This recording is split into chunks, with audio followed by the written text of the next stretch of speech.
வெறுப்பு பேச்சு தொடர்பாக பிரதமர் மோடிக்கு எதிரான புகார் குறித்து ஆய்வு செய்து வருவதாக இந்திய தேர்தல் ஆணையம் தெரிவித்துள்ளது.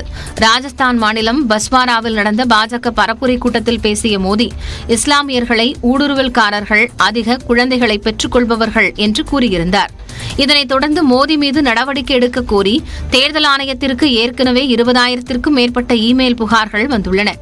இஸ்லாமியர்களுக்கு எதிராக வெறுப்புணர்வை தூண்டும் வகையில் பிரதமர் பேசியதாக காங்கிரஸ் மற்றும் மார்க்சிஸ்ட் கம்யூனிஸ்ட் கட்சிகள் சார்பிலும் இஸ்லாமிய அமைப்புகள் மற்றும் தனிநபர்கள் சார்பிலும் தேர்தல் ஆணையத்தில் புகார் அளிக்கப்பட்டுள்ளன. இந்நிலையில் இந்த புகார்கள் மீது நடவடிக்கை எடுப்பது குறித்து பரிசீலித்து வருவதாக தேர்தல் ஆணையம் தரப்பில் தெரிவிக்கப்பட்டுள்ளது.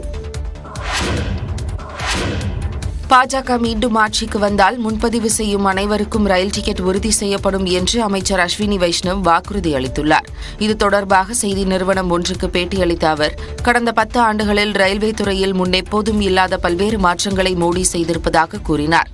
அதன் நீட்சியாக அடுத்த 5 ஆண்டுகளில் ரயிலில் முன்பதிவு செய்யும் அனைவருக்கும் டிக்கெட் உறுதி செய்யப்படும் என்று மத்திய அமைச்சர் அஸ்வினி வைஷ்ணவ் வாக்குறுதி அளித்துள்ளார். அந்த அளவிற்கு ரயில்வேயின் தரம் உயர்த்தப்படும் என்றும் இது மோடியின் வாக்குறுதி என்றும் அவர் கூறினார்.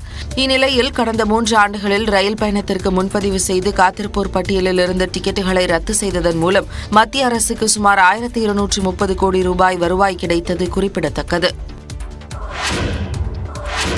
ரயிலில் பயணம் செய்யும் போது இனி விருப்பமான உணவுகளில் ஜொமேட்டோ மூலம் ஆர்டர் செய்தும் பயணிகள் உணவு உண்ணலாம்.